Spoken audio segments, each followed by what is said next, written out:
मुच्यते पूर्णस्य पूर्णमादाय पूर्णमेवावशिष्यते। ॐ शान्ति शान्ति शान्तिः।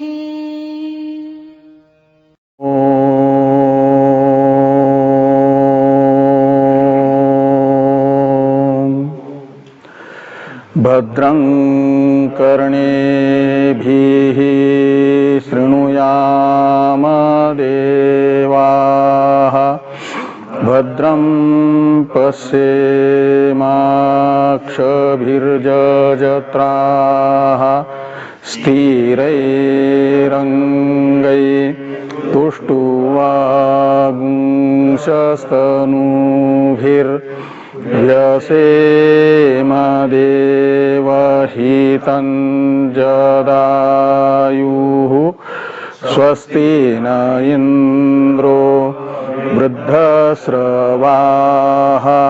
स्वस्ति नः पूषा विश्ववेदाः स्वस्ति नस्तार्क्ष्यो अरिष्टनेमिः स्वस्ति नो बृहस्पतिर्दधातु। ॐ शान्ति शान्ति शान्तिः। शङ्करं शङ्कराचार्यं केशवं सूत्रभाष्य कृतौ वन्दे भगवन्तौ पुनः पुनः। ईश्वरो गुरुरात्मेति मूर्तिभेदविभागिने व्योमवद्व्याप्तदेहाय दक्षिणामूर्तये नमः।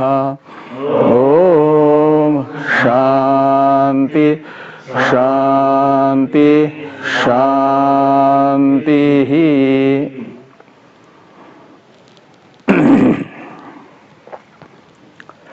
अथर्ववेदीय मंत्र भाग की मुंडकोपनिषद के तृतीय मुंडक के प्रथम खंड के तृतीय मंत्र का विचार कल हम लोग कर रहे थे। तृतीय मुंडक में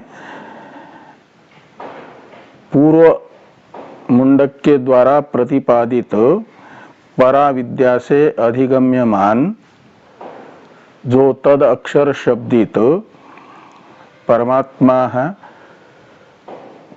उसी के स्वरूप का वर्णन, स्वरूप बोध उपयोगी किया जा रहा है।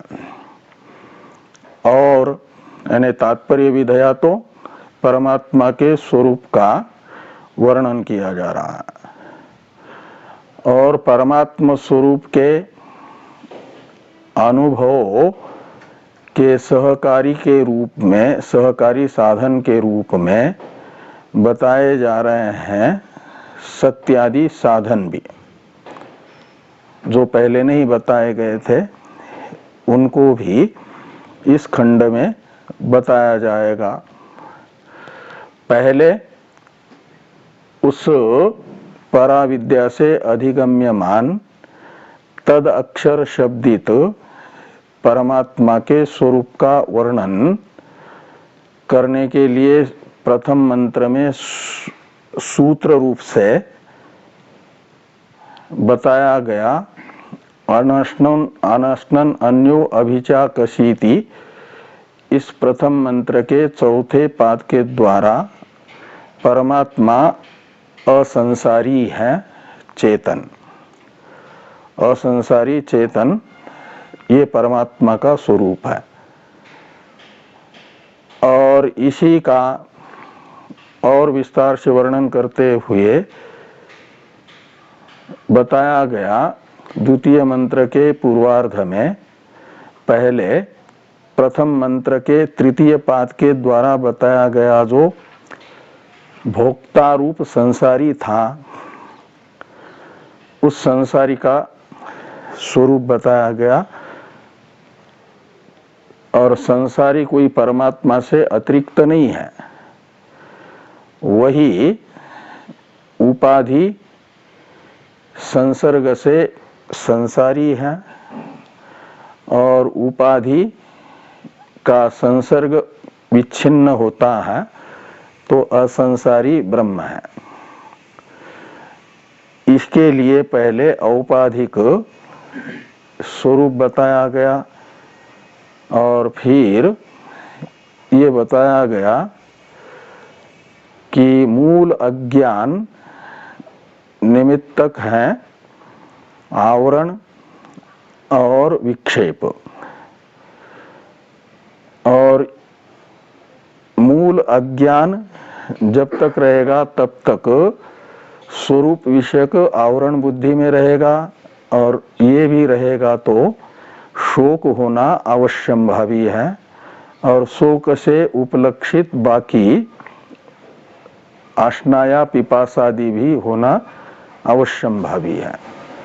और जो अपने आप को संसारी समझता है, आशनायादि धर्मवान समझता है, वह है बद्ध जीव। उसमें बंधन अध्यारोपित है। उस अध्यारोपित बंधन की निवृत्ति का उपाय, जिसके अज्ञान से बंधन अध्यारोपित है, उसका साक्षात्कार ही माना जाएगा। जैसे रस्सी के अज्ञान से अध्यारोपित है सर्पादि, तो सर्पादि के निवृत्ति का उपाय है रस्सी का ज्ञान। ऐसे अध्यस्त बंधन की निवृत्ति का उपाय होगा जिसके अज्ञान से संसार जीव में अध्यस्त है, उस स्वरूप का बोध। तो वो बताया गया। फिर जब असंसारी परमात्मा को आत्मरूप से जान लेता है तो वीत शोक हो जाता है। का मतलब शोक शब्द से उपलक्षित अश्नाया पिपासादि संसार धर्म से वर्जित हो जाता है, रहित हो जाता है, बंधन रहित हो गया, मुक्त हो गया। और इसी अधिष्ठान के स्वरूप का ज्ञान मोक्ष का साधन है। इसे तृतीय मंत्र, आपके तृतीय मंत्र में भी बताया गया। जब अधिष्ठान के स्वरूप का वर्णन करने के लिए पुरुष शब्द का प्रयोग हुआ तृतीय मंत्र के पूर्वार्ध में, उसका अर्थ है पूर्णत्वात् पुरुषः। इस व्युत्पत्ति के अनुसार पूर्ण तत्व वही अधिष्ठान है, और उसके स्वरूप के परिलक्षक रुक्म वर्णादि धर्म बताए गए।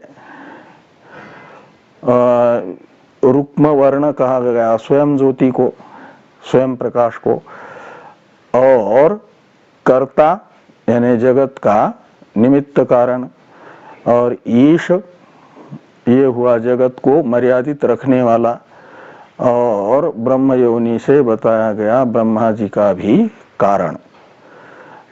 जो अभिन्न निमित्त उपादान कारण है इस जगत की उत्पत्ति स्थिति लय का, वह जगत का विवर्त उपादान कारण कहो या अधिष्ठान कहो, उसे मय के रूप में जो जानता है। तो यहाँ पर बताई गई है एक प्रकार से 4 क्रियाएं उत्तरार्ध में।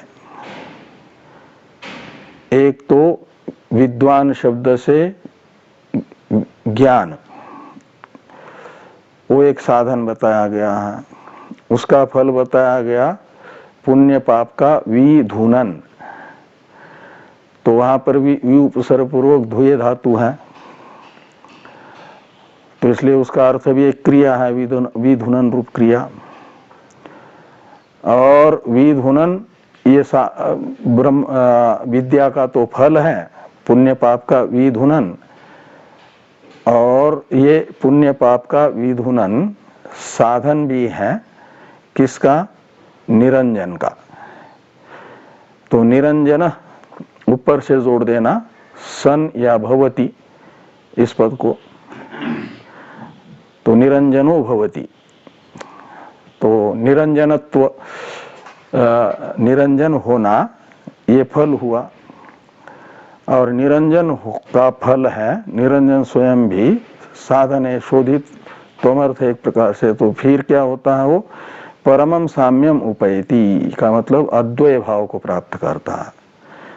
उपाधि मात्र निवृत्त हो गई ना, पुण्य पापे विधुय, इससे बताया गया उपाधि मात्र का एक प्रकार से निवर्तन बाध, तो उससे फिर निरंजन हो जाएगा, यानी निर्मल हो जाएगा। और निर्मल ब्रह्म है, निर्विशेष ब्रह्म, इसलिए परमम साम्यम शब्द का अर्थ है अद्वैत भाव, ब्रह्म भाव। उपैत यानी प्राप्नोति। तो यहाँ साध्य साधन भाव इनमें होने पर भी पौर्वापर्य नहीं है का मतलब क्रम नहीं है, योगपद्य है। ये सब युगपद घटनाएं घटती है। साक्षात्कार होते ही कर्म की निवृत्ति, संचित कर्म का दाहरूप निवृत्ति, और क्रियमान कर्म का अलेप। और जैसे ही ये कर्म निवृत्त हुआ तो फिर निरंजन भाव में आ जाता है, निर्मल हो जाता है, नित्य शुद्ध जो स्वरूप है वह अभिव्यक्त होता है। ये विद्वान निरंजनो भवति, विद्वान निरंजन हो गया तो फिर निरंजन तो एक ही है, निरंजन का अर्थ है निर्दोष, और निर्दोष पदार्थ दो नहीं है, एक ही होता है, वो है निर्दोषम ही समम ब्रह्म। तो इसलिए निर्दोष ब्रह्म का परम साम्य है ऐक्य, वो ऐक्य भाव को प्राप्त करता है। ये चर्चा तृतीय मंत्र की हम लोग कल कर चुके हैं। अब यहाँ पर चौथा मंत्र है, चौथे मंत्र का उच्चारण कर लें। तो चौथे मंत्र में बताया जा रहा है, चौथे मंत्र का उच्चारण हम लोग कल कर चुके थे। तो प्राणो हेष यह सर्वभूतैर विभाति, इसे बताया जा रहा है तदर्थ को। तो यह येषः प्राण, तो यह यानी जो, येषः यानी प्रकृतः, तो प्रकृत जो प्राण है वो कौन है?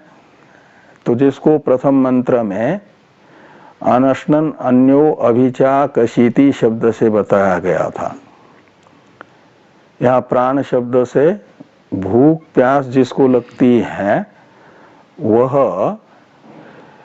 अपंचकृत पंचमहाभूतों के सम्मिलित रजोगुण का परिणाम रूप तत्व नहीं लेना, सूक्ष्म शरीर अंतपाती, अपितु जिसे केनोपनिषद में सब प्राणस्य प्राण, यहाँ पर प्रथमांत प्राण शब्द से कहा गया, वो प्राण का भी प्राण है का मतलब प्राण संघात रूप होने से जो संघात में प्रवृत्ति होती है, संघात जड़ होता है, संघातत्व ये जड़त्व में हेतु है, और जड़ होने से जड़ में जो प्रवृत्ति होती है वो चेतन के बिना नहीं होती है। चेतन अधिष्ठित जड़ ही में प्रवृत्ति देखी जाती है। तो प्राणस्य इस षष्ट्यंत प्राण शब्द से तो लिया जाता है ये जो पंचवृत्त्यात्मक प्राण है सूक्ष्म शरीर अंतःपाती, जिसका प्रश्नोपनिषद में तीनों अवस्थाओं में शरीर की रक्षा रूप कार्य बताया है। शरीर की रक्षा ये धर्म बताया है। और जो कभी भी अपने व्यापार से उपरत नहीं होता जीवित काल में, ज्ञानेन्द्रिया और कर्मेंद्रिया तो अपने अपने व्यापारों से उपरत हो जाती है, ये प्रश्नोपनिषद में बताया गया था ना। लेकिन ये जो प्राण है ये न तो आपके जागृत अवस्था में, न तो स्वप्न में, न तो सुषुप्ति में कहीं पर भी छुट्टी नहीं लेते हैं, निरंतर व्यापार रत रहते हैं। इसलिए प्राणों का धर्म माना गया तीनों अवस्था में शरीर की सुरक्षा। ये प्रश्नोपनिषद में उसे तो सौ प्राणस्य प्राण, यहां पर प्राण से षष्ट्यंत पद से लेना, और प्रथमांत पद जो वहां पर है प्राणस्य प्राण में, वह प्राण शब्द बता रहा है जिस चेतन के बिना जड़ प्राण में जो प्राणन अपानन रूप व्यापार है, श्वासोश्वास रूप व्यापार है, यह नहीं हो सकता, व्यापार रूप प्रवृत्ति नहीं हो सकती। जड़ प्राण में जिस चेतन के बिना नहीं व्यापार हो सकता, श्वासोश्वासादि रूप, उस चेतन को प्राण इस प्रथमांत शब्द से लेना है। सौ प्राणस्य प्राण केनोपनिषद का मंत्र है, द्वितीय श्रोत्र से श्रोत्रम सौ प्राणस्य प्राण। यहाँ पर प्रथम मंत्र में केनेशितम में पूछा गया शिष्य के द्वारा निर्विशेष ब्रह्म विषयक प्रश्न जिज्ञासा की है ना, और उस निर्विशेष ब्रह्म को बताने के लिए चेतन स्वरूप है वो, ये बताने के लिए मनसो श्रोत्र से श्रोत्रम मनसो मनोयत इत्यादि वाक्य आया, और उसमें बताया गया सौ प्राणस्य प्राण। तो वहां पर जितने भी प्रथमांत मनः श्रोत्रम इत्यादि शब्द है उनसे लिया गया उस चेतन को, शिष्य के द्वारा जिसकी जिज्ञासा की गई, शिष्य का जो जिज्ञास्य है उसे। और शिष्य का जिज्ञास्य कौन है? निर्विशेष चेतन। उस निर्विशेष चेतन का परामर्शक यहाँ पर प्राण शब्द होगा। तो यहाँ पर भी जैसे वहां प्राणस्य प्राण में प्रथमांत प्राण शब्द का अर्थ है जो, वही यहाँ पर प्राण शब्द का अर्थ निकलेगा इस मंत्र में। जो चौथे मंत्र में पहला प्राण शब्द है ना, वो चेतन को बताएगा, जिस चेतन को सदैव सौम्य इदमग्र आसीत इस वाक्यस्थ सत शब्द बताता है। और ऐत्रेय उपनिषद में आत्मा वा इदम एक एव अग्र आसीत नान्यत किंचन मिषत, यहाँ पर आत्मा शब्द से बताया गया है जिस चेतन को, उसी चेतन को बताने के लिए प्राण शब्द है।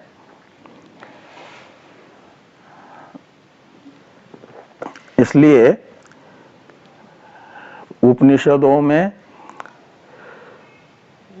एक शब्द का सर्वत्र एक ही अर्थ निकलेगा ऐसा नहीं समझना। इसलिए श्रुति कहती है कि उपनिषदों के परम तात्पर्य को कितना भी बुद्धिमान व्यक्ति हो वो अपने आप स्वयं विचार करने से नहीं समझ सकता। उसे उपनिषदों के परम तात्पर्य विषय को समझने के लिए परंपरा से उपनिषदों के अध्ययनशील व्यक्ति से समझना होता है। इसलिए तद विज्ञानार्थम स गुरुमेवाभिगच्छेत् कहा जाता है। श्रोत्रिय ब्रह्मनिष्ठ आचार्य ही ठीक से समझा सकते हैं, अन्यथा न नरेण वरेण न वरेण नरेण प्रोक्त सुज्ञानाय प्रेष्ठ। यमराज जी नचिकेता को कहते हैं न कि हे प्रेष्ठ। प्रेष्ठ किसको कहते हैं? प्रेष्ठ कहा जाता है प्रियतम। प्रेष्ठ का पर्यायवाचक शब्द बताओ कहेंगे तो कौन सा बताएंगे? प्रियतम। प्रिय शब्द से ही इष्टन प्रत्यय होगा तो प्रेष्ठ बनता है, और प्रिय शब्द से तम प्रत्यय करेंगे तो प्रियतम बनता है। और प्रियतम का अर्थ क्या निकलता है? जितनी आपकी प्रिय वस्तु है उसमें सबसे जो प्रिय है, जिससे प्रिय दूसरा कोई हो ही नहीं सकता, उसे कहा जाता है प्रियतम। और नचिकेता को यमराज जी ने कहा है कि हे प्रेष्ठ। हे प्रेष्ठ का मतलब हे प्रियतम। तो यमराज जी को नचिकेता सबसे प्रिय है। यमराज जी हैं, जब नचिकेता को उपदेश कर रहे हैं तो उस समय उन्हें वो नहीं कहा जाता, धर्मराज नहीं, वो नहीं है अपने जो पीड़ा पहुंचाने वाले लोगों को। उस समय तो है इनका स्वरूप आचार्य। यमराज जी आचार्य हैं, ब्रह्म विद्याचार्य हैं, ब्रह्मनिष्ठ हैं। और ब्रह्मनिष्ठ को प्रियतम कौन होता है? जिज्ञासु, आत्म जिज्ञासु। न पूरे इतिहास में यमराज जी के कार्यकाल में नचिकेता से पहले अभी तक कोई भी यमराज जी के पास ब्रह्म जिज्ञासु बनकर के नहीं गया था। नचिकेता अकेले गए वहां पर। इसलिए कहते हैं कि तुम तो अब आत्मज्ञान लेकर के जाओगे, लेकिन बाद में फिर वही आते तो रोज है मृत्यु लोक से यमराज जी के पास। पूरे पृथ्वी से कितने जाते हैं? बहुत सारे जाते हैं। आत्मजिज्ञासु बन कर गए। वो तो पापी, पाप कर्म का फल भोगने के लिए उनके यहाँ जाते हैं।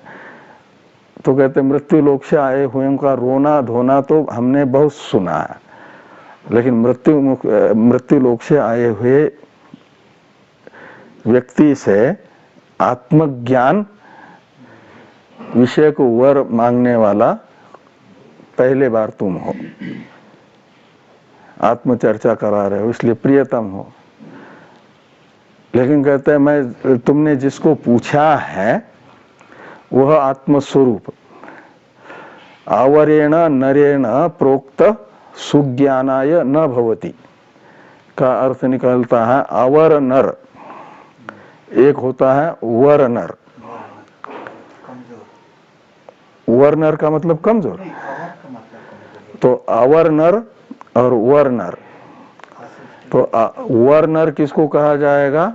मानव शरीर में तो है, लेकिन अपने आप को जो विनाशी पदार्थ है और अशुद्ध पदार्थ है, गंदे पदार्थ है, वो कौन? शरीर। और यानी तीनों शरीर अशुद्ध है, नश्वर है, वही अपने को समझता है जो, उसे तो कहा जाएगा अवर, अवर्नर।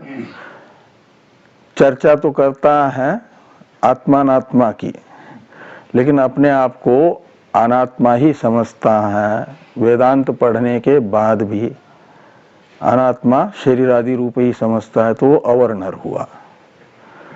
और वर्णर हुआ, उपनिषदों का अध्ययन किया और उपनिषदों का परम तात्पर्य जिस अद्वैत आत्मवस्तु में है वही मैं हूं, ऐसा दिन रात मैं के रूप में ब्रह्म का ही अनुभव कर रहा है, वो है वर नर।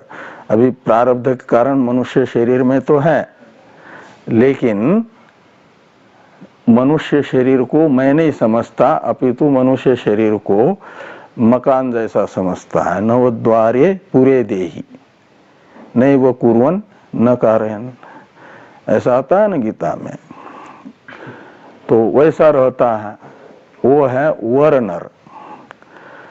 तो अवर्णर यानी देहात्माभिमानी पुरुष यदि अपनी व्याकरण आदि के पढ़ करके बुद्धि कौशल से शब्दार्थ कर भी ले उपनिषदों का, लेकिन कहते हैं उपनिषदों का तात्पर्य विषयभूत आत्मा सुविज्ञेयो न भवति,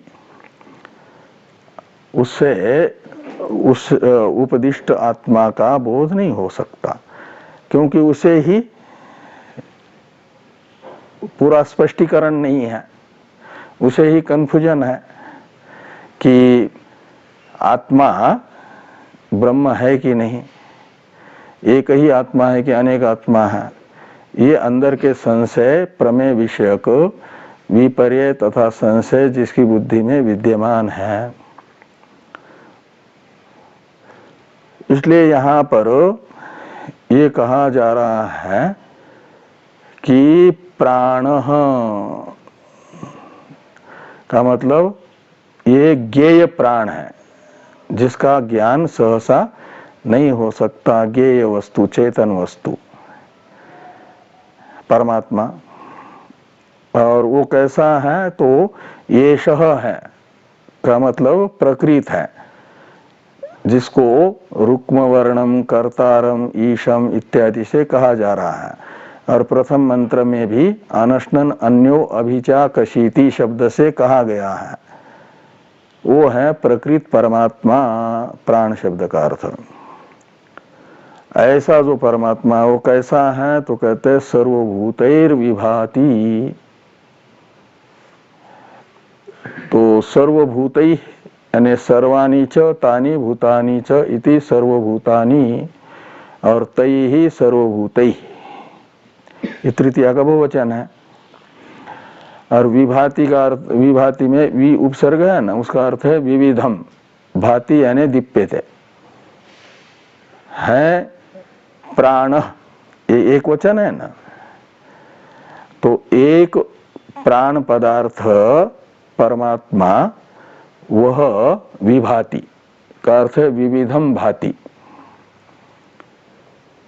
तो एक वस्तु तो एक रूप से ही दिखनी चाहिए ना।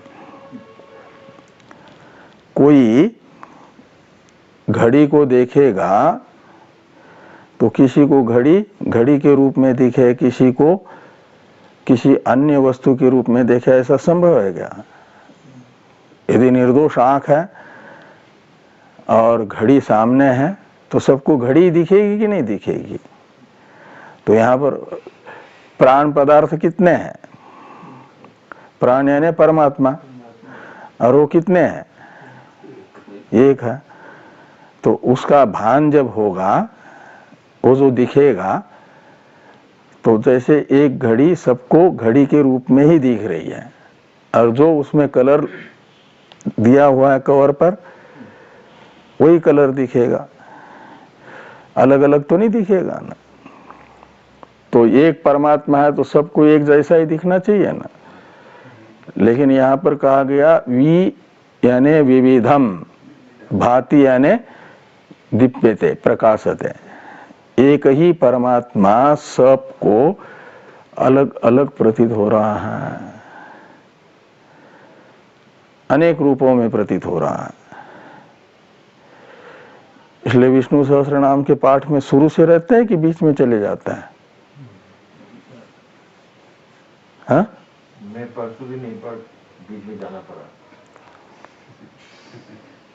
हाँ, इसलिए शुरू वाला जो लिखा है अनेक रूप रूपाय विष्णवे प्रभु विष्णवे, तो शुरू में आता है ना, तो ये तो याद ही नहीं होगा। फिर रोज ही लेट जाएंगे तो सुनने में ना तो पढ़ेंगे ना सुनने में आएगा। मेन लेट नहीं जाता। तो अनेक रूप रूपाय विष्णवे प्रभ विष्णवे ऐसा आता है ना। एक विष्णु है लेकिन अनेक रूप रूपाय, वह उपाधि के कारण अनेक प्रतीत होता है। तो जैसे एक ही सूर्य प्रकाश जिसने लाल कलर का चश्मा पहना है उसे लाल दिखेगा, और जिसने हरा कलर का चश्मा पहना है उसको हरा, काला पहना है उसको काला, और किसी कलर का चश्मा नहीं है तो उसे जैसा सूर्य है, सूर्य का किरण है वैसा ही दिखेगा सूर्य प्रकाश। और जिसने चश्मा नहीं लगाया उसको आंखें यदि ठीक है तो जैसा ऐसा ही दिखेगा। या बिल्कुल बिना कलर वाला शीशा जिस चश्मे का है वो देखेगा तो उसे भी यथार्थ ही प्रकाश प्रतीत होगा, बाकी को अलग अलग। ऐसा होता है ना। तो ये एक प्रकार से परमात्मा तो एक ही है, प्राण ये एक वचन होने से, लेकिन क्या होता है कि सब भूतों में विवेकी देखता है बिना कलर का चश्मा पहना हुआ। बिना कलर का चश्मा का मतलब है वेदांत उपदेश से प्राप्त ज्ञान नेत्र। वो बिना कलर का चश्मा कहो वेदांत से प्राप्त दृष्टि को, या निर्दोष नेत्र कहो, विवेक नेत्र, शास्त्र दृष्टि। और उस शास्त्र दृष्टि से देखता है तो ब्रह्मा से लेकर के स्तंभ पर्यंत कितने योनियां हैं? सबसे निकृष्ट योनि मानी जाती है स्तंभ। छोटा सा प्राणी है,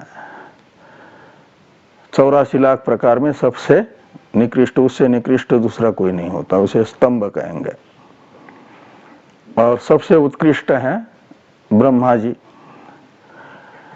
तो सर्वभूत शब्द से तो यहाँ पर ले लेना ब्रह्मा जी से लेकर के स्तंभ पर्यंत 84 लाख प्रकार के कार्यक्रम संघात, और एक एक योनि में कई कई हैं तो असंख्य हो जाएंगे ना, सब मिल जाएंगे तो शरीर गिनती नहीं कर सकते, इतने हैं। और उन सब में वो सब कार्यक्रम संघात भौतिक होने से जड़ है, और जड़ होने से उनमें प्रवृत्ति स्वतः होगी क्या? उनमें स्वतः कोई प्रवृत्ति नहीं हो सकती। जड़ में अपने आप कोई क्रिया नहीं होगी। लेकिन 84 लाख प्रकार के संघात बनते किस लिए हैं? भोगायतन के रूप में बनते हैं ना शरीर, और सूक्ष्म शरीर बनता है भोगोपकरण के रूप में। इसका अर्थ कर्म का फल उपभोग करने के लिए है। तो कर्म फल उपभोग अनुकूल क्रिया ये कार्यक्रम संघात नहीं करेगा यदि 84 लाख प्रकार का, तो भोग सिद्ध नहीं हो पाएगा ना। भोग सिद्ध नहीं होगा तो फिर इनको बनाना व्यर्थ ही हो जाएगा। तो परमेश्वर ने इनको बनाया किस लिए? कर्मियों को कर्म का फलोपभोग कराने के लिए, और साथ में मुमुक्षुओं को मोक्ष की साधना करने के लिए, ज्ञान की साधना करने के लिए। इसलिए ये कार्यक्रम संघात रूप से परिणत हुई जो प्रकृति है मुमुक्षु का कार्यक्रम संघात, वह मुमुक्षु के मोक्ष का साधन बन जाता है और प्रारब्ध का फलोपभोग करते करते मोक्ष की साधना भी करता है साथ में। तो मोक्ष की साधना करना ये भी तो एक हो गया कि नहीं प्रवृत्ति। अरे किससे होती है? कार्यक्रम संघात से ही होती है। लेकिन कार्यक्रम संघात जड़ होने से उसमें स्वतः वेदांत का स्वाध्याय यानी श्रवण मनन निधि ध्यासन आदि रूप प्रवृत्ति भी नहीं हो पाएगी। श्रवण भी तो विचार है ना, विचार मन से किया जाता है। श्रोत्र इंद्रिय, मन और नेत्र इंद्रिय, इन तीनों का उपयोग है श्रवण में। तीनों का उपयोग है कि नहीं? नेत्र इंद्रिय से ग्रंथों को देखेंगे, श्रोत्र इंद्रिय से वाक्य का श्रवण करेंगे और मन से विचार होगा। इसलिए इन सब की जरूरत है। तो ये जो कार्यक्रम संघात है ये जड़ है और इस जड़ में जो प्रवृत्ति हो रही है, चाहे मोक्ष के श्रवण मनन निधि ध्यासन आदि रूप साधन में प्रवृत्ति हो या भोग के भविष्य भोग के साधन भूत कर्म उपासना में प्रवृत्ति हो, सकाम कर्म उपासना में, वह जड़ कार्यक्रम संघात की प्रवृत्ति होने से माना जाएगा इनमें कोई न कोई प्रवर्तक के रूप से विद्यमान है, जिसकी सन्निधि में यह कार्यक्रम संघात प्रवृत्त हो रहा है। वह इन सब कार्यक्रम संघातों में प्रत्येक आत्मा के रूप में, अंतर्यामी के रूप में विद्यमान है और उसे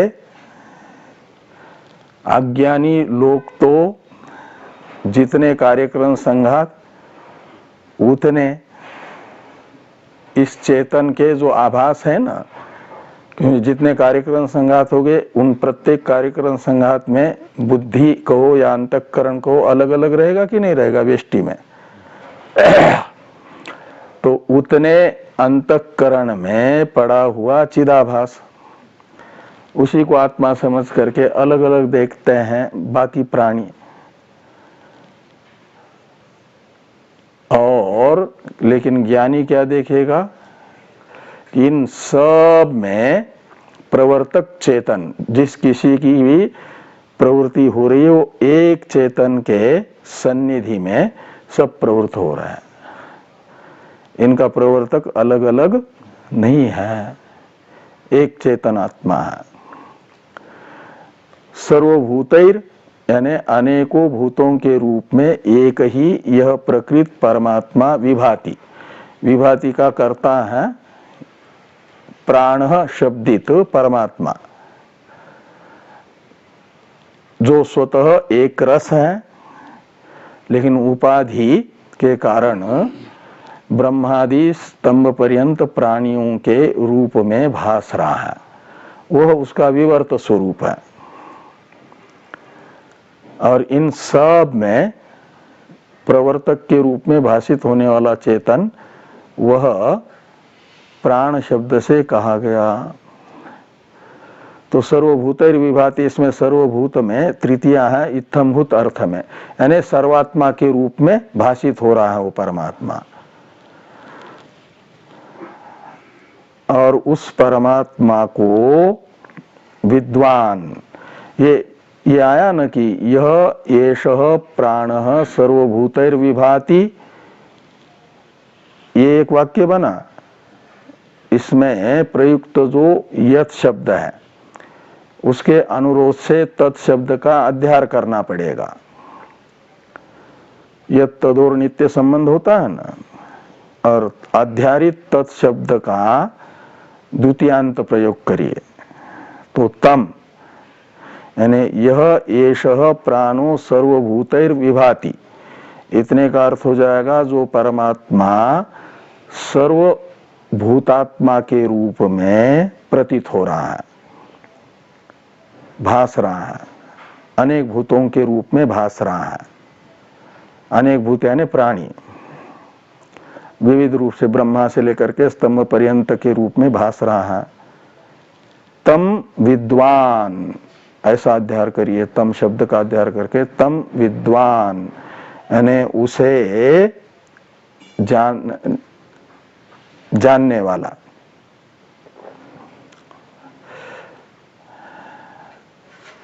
तो तम विजानन विद्वान, उसको जानने वाला जो विद्वान है, विवेकी है, वह विद्वान विजानन अतिवादी न भवति, ऐसा लगाना। तम विद्वान तम विजानन अतिवादी न भवति, मूल में भवते लिखा है आत्मनेपद, लेकिन भू धातु तो परस्मैपदी है ना, छांदस आत्मनेपद है, इसलिए लोक में भवति। तो तम विद्वान तम विजानन अतिवादी न भवति, ऐसा अन्वय करिए। तो तम विद्वान का मतलब हुआ उसे जानने वाला, कि ब्रह्मादि स्तंभ पर्यंत जो प्राणी है वह परमात्मा ही है, परमात्मा से अलग नहीं है। जो प्राण है वो मैं हूं, और मेरे से अतिरिक्त उपाधि भी नहीं है। सर्वम खल्विदम ब्रह्म,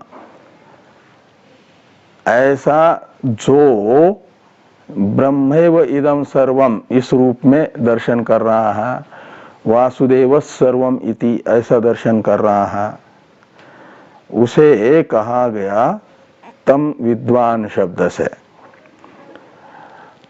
तो फिर उसे एक परमात्मा को छोड़ करके परमात्मा से अतिरिक्त तो दूसरी कोई वस्तु दिखेगी ही नहीं। दूसरी वस्तु नहीं दिखेगी तो उसे अतिवादी भी नहीं कहा जाएगा, वो अतिवादी न भवति। अतिवादी का अर्थ विग्रह है अन्यम आतिथ्य आत्मानं वदितुम शीलम अस्य, स अतिवादी। तो अन्यम हुआ अनात्मा, तो अनात्मा का अतिक्रम्य का अर्थ है अतिक्रमण करके जो आत्मा को बताता है कि मैं आत्मा हूं, अनात्मा नहीं हूं।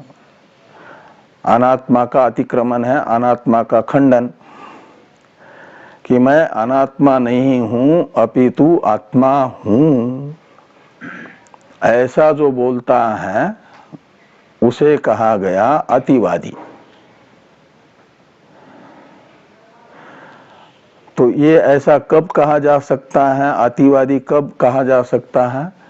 जब दो वस्तु देखेगा, जिसका खंडन करना है आत्म रूप से, अनात्मा को भी देखेगा ना, तब कहेगा कि मैं अनात्मा नहीं हूं अपितु आत्मा हूं, ये तब कहेगा।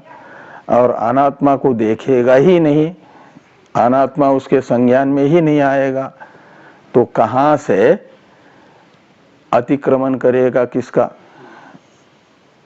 तो खाली अहम ऐसा ही अनुभव करेगा, उसका बोलना नहीं होगा कि मैं, यानी अतिवादी नहीं होगा, मैं अनात्मा नहीं हूं आत्मा हूं।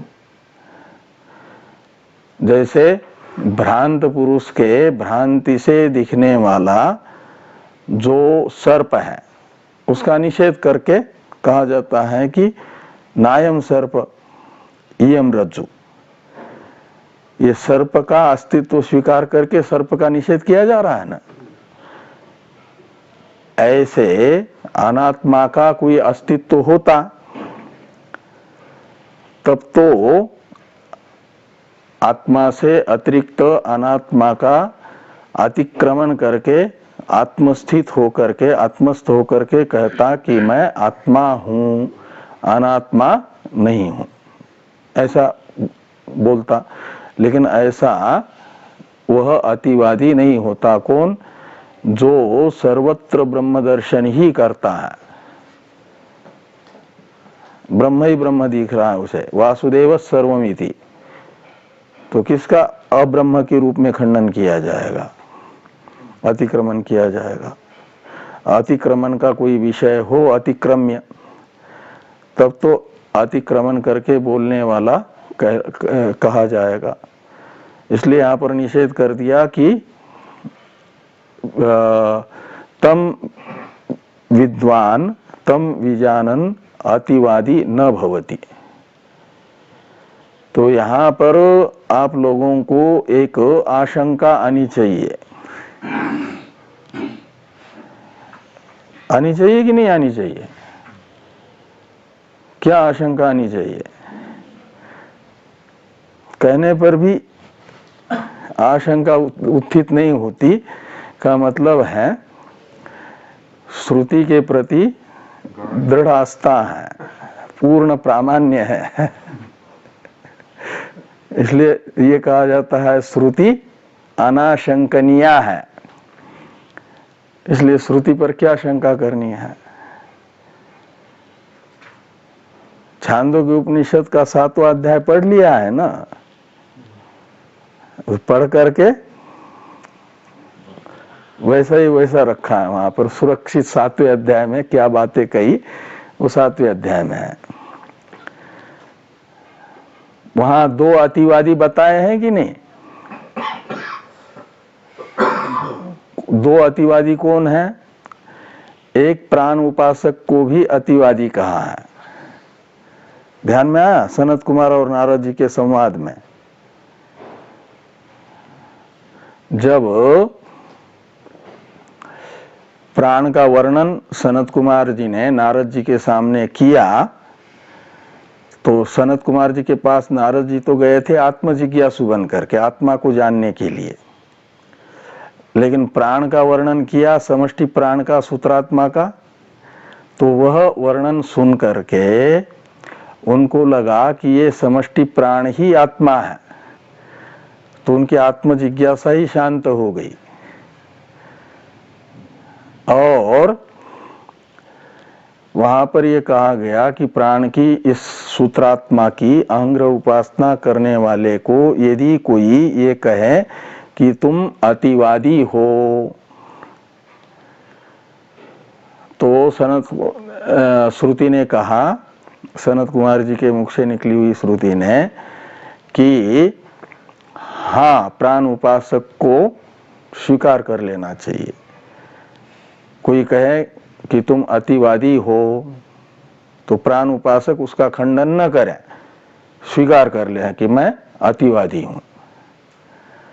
तो वहां अतिवादी का अर्थ क्या किया कि प्राण के पहले, प्राण का वर्णन करने के पहले सनत कुमार जी ने नारद जी के सामने नाम ब्रह्म से लेकर के आशा ब्रह्म तक बताया गया ना, बताया है। आशा तक 14 तत्व बताए हैं। नाम से लेकर के, नाम से बढ़कर के क्या है, ये सनत कुमार जी से नारद जी पूछते गए। तो फिर कहा कि नाम से भी श्रेष्ठ है, वो कौन है? वाक। फिर वाक से भी श्रेष्ठ कोई है क्या? तो मन का मतलब इन सब तत्वों की, नाम की ब्रह्म रूप से उपासना करो, वाक की ब्रह्म रूप से उपासना करो, मन की ब्रह्म रूप से उपासना करो। ऐसा करते करते आकाश, और आकाश से भी बढ़कर के कोई है क्या? प्रश्न किया तो कहा हाँ, आकाश से भी बढ़कर के है। कौन? तो आशा।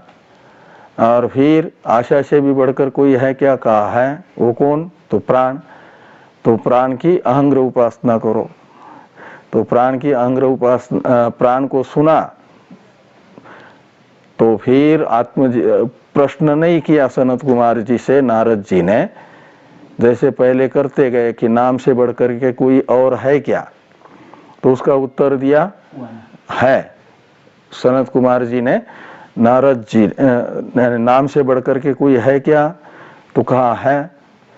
ये सनत कुमार जी के द्वारा दिया गया उत्तर है। वो कौन है, तो वाक से बढ़कर के कोई है क्या, ये प्रश्न। उसका उत्तर है कि हाँ, उससे भी बढ़कर के है। वो कौन है, तो मन से भी बढ़कर के कोई है क्या, तो कहा है। वो कौन है, बुद्धि। ये सब ऐसा कहते गए। और फिर प्राण को बताने के बाद नारद जी ने सनत कुमार जी से कोई प्रश्न नहीं किया कि प्राण से भी भूयान कोई है क्या, ये प्रश्न नहीं हुआ।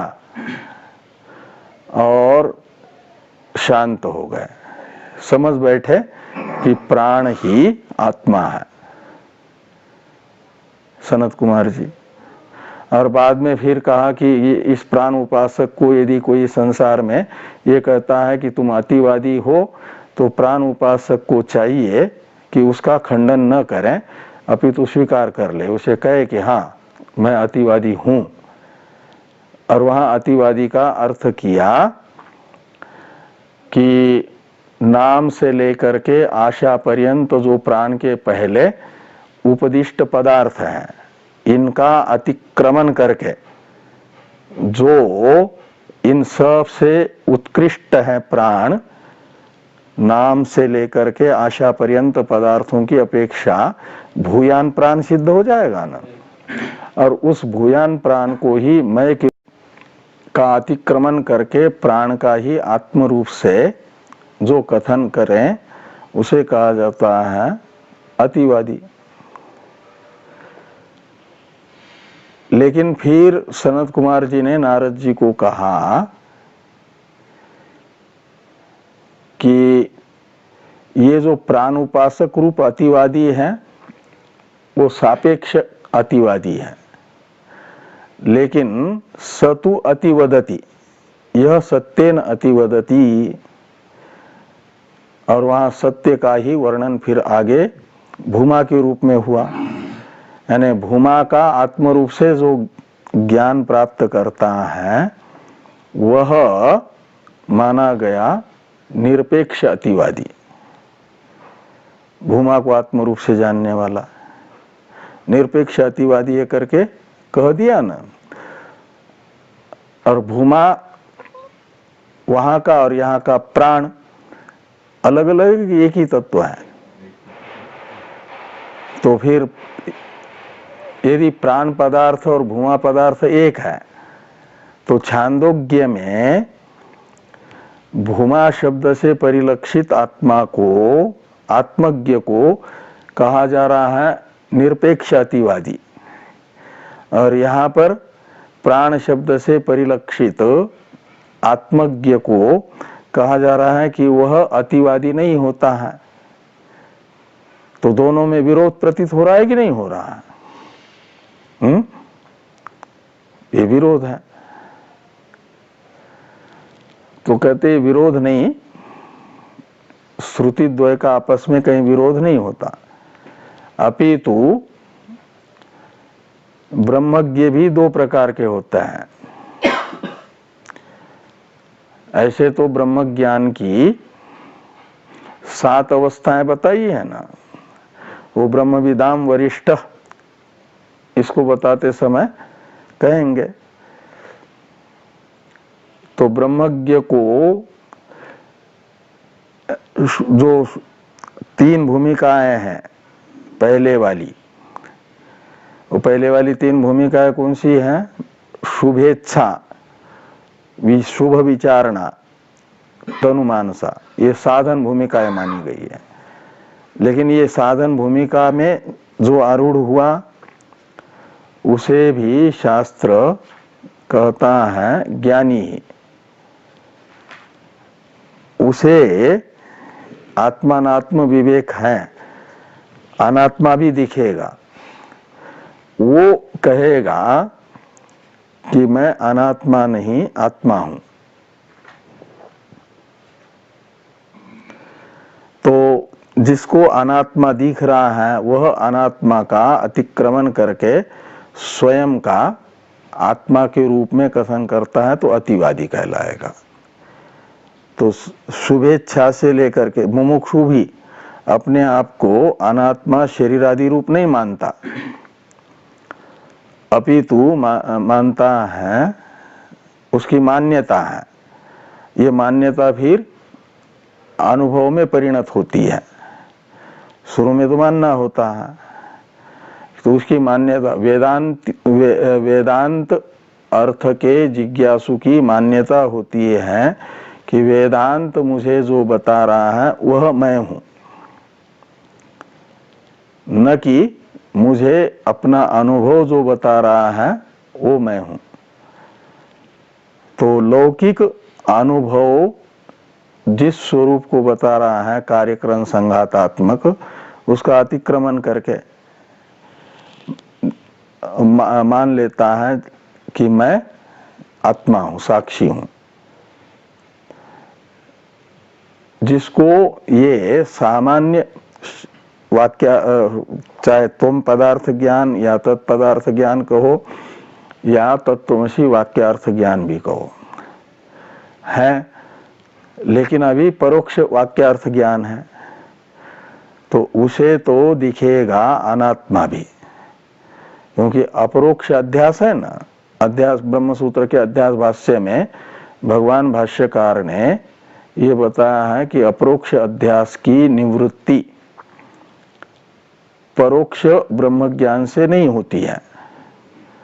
उसके लिए अपरोक्ष दृढ़ अपरोक्ष ब्रह्म साक्षात्कार चाहिए, ब्रह्म का आत्म रूप से ज्ञान चाहिए, उससे निवृत्त होगा। नहीं तो उससे पहले तक जो है परोक्ष ज्ञानी को भी दिखता है अनात्मा पदार्थ, और उसका अतिक्रमण करके मैं आत्मा हूं ऐसा जो बोलेगा उसे अतिवादी कहा जाएगा। और सत्वापत्ति भूमिका के बाद तो ज्ञान होता है, वहां सत्वापत्ति भूमिका में तो ज्ञान हुआ, दृढ़ अपरोक्ष हुआ, और अपरोक्ष होने के बाद अध्यास निवृत्त हुआ, तब भी द्वैत दिखेगा, लेकिन वो बाधित द्वैत दिखेगा। उसे कहा गया असंसक्ति नामक पंचम अवस्था। तो पंचम अवस्था में भी द्वैत दिख रहा है, तो वहां पर फिर बाधित अनात्मा का अतिक्रमण करके अपने आप को देखेगा, अनुभव करेगा कि मैं आत्मा हूं, ऐसा अनुभव करके बोलेगा, वो अतिवादी होगा असंसति तक। और पदार्था भावनी में वो बाधित द्वैत भी नहीं दिखता है, तो फिर बाधित द्वैत भी नहीं दिख रहा है, तो वहां पर कैसे अनात्मा को नहीं देखेगा और कहेगा, उसका अतिक्रमण करके कहेगा कि मैं अनात्मा नहीं आत्मा हूं, ऐसा ये नहीं होगा उससे। इसके लिए ये कहा गया कि तम विद्वान तम विजानन अतिवादी न भवति। यहाँ पर एक प्रकार से ब्रह्मविद ब्रह्मविद वरिष्ठ भी उसे कहा जा रहा है ना, इसलिए पदार्था भावनी स्थिति वाला ब्रह्मज्ञानी का वर्णन चल रहा है एक प्रकार से। तो वो जो है अतिवादी नहीं होता, क्योंकि अतिवादी बनने के लिए या तो सत्य रूप से कहो या तो बाधित रूप से कहो, अनात्मा की प्रतीति होनी चाहिए जिसका अतिक्रमण करना है। जिसको अतिक्रमण का विषय बनना है वह पदार्थ दिखना चाहिए किसी न किसी रूप में, चाहे बाधित दिखे या सत्य दिखे, तब अतिवादी हो कहलाएगा। और पदार्थ भावने में और तुर्यगा में ये दिखते नहीं है, इसलिए उसे कहा जाएगा अतिवादी न भवति। और वो जो छांदोग्य उपनिषद में ब्रह्मज्ञ को भी अतिवादी बताया है, वह अतिवादी है, समझ लो असंसक्ति भूमिका तक। 5 भूमिका में से किसी न किसी एक भूमिकास्थ, उसे कहा जाएगा अतिवादी। ठीक, तो ज्ञान की पहली जो 3 भूमिकाएं वो तो साधन भूमिकाएं हो गई, सत्वापत्ति चौथी भूमिका और 5वीं भूमिका ये तो ज्ञान की भूमिकाएं हैं। तो इन 2 ज्ञान की भूमिकाओं में भी द्वैत दिख रहा है, बाधित दिख रहा है, तो वहां अतिवादित्व तो बन जाएगा। वह उस अतिवादी का वर्णन वहां पर है, भूमा को आत्मरूप से जानने वाला अतिवादी होता है, निरपेक्ष अतिवादी होता है करके कहने वाला।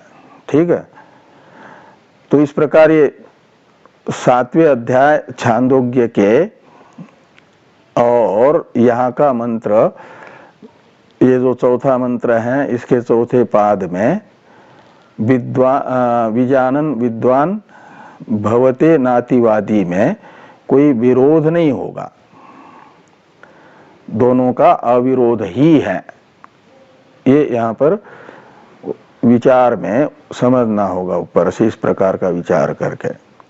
इसी के लिए ब्रह्मविदाम वरिष्ठ ये विशेषण भी आगे आ रहा है। उत्तरार्ध की चर्चा हम लोग करते हैं कल।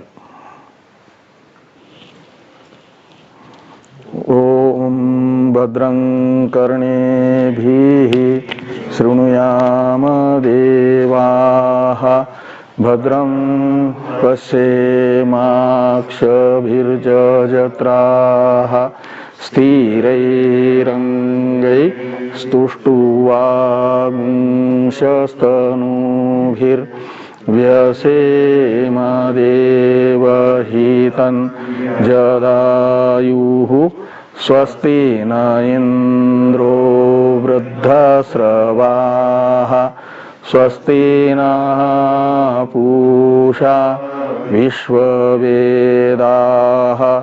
स्वस्ति नस्तार्क्ष्यो अरिष्टनेमिः स्वस्ति नो बृहस्पतिर्दधातु। ओम शांति शांति शांतिः। शंकरं शंकराचार्यं बादरायणं सूत्रभाष्य कृतौ वन्दे भगवन्तौ पुनः पुनः। ईश्वरो गुरुरात्मेति मूर्तिभेद व्योमवद्व्याप्तदेहाय दक्षिणामूर्तये नमः। ओम शांति शांति शांति।